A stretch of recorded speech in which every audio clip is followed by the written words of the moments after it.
in secret with Jesus alone.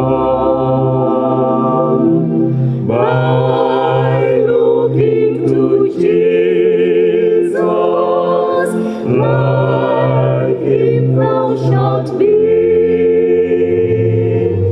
Thy friends in thy conduct his likeness shall see.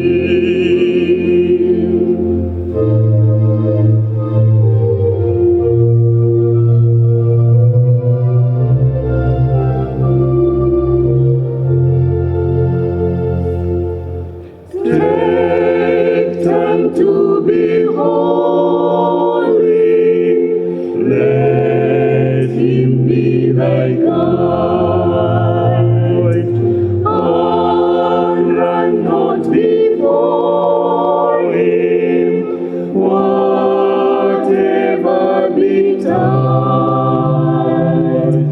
In joy or in sorrow, still follow thy Lord. Are looking to Jesus, still trust in his word.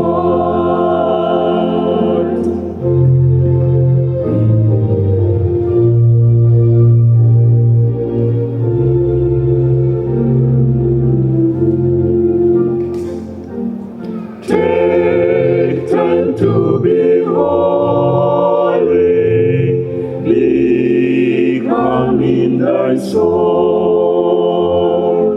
Each thought and each motive beneath his control.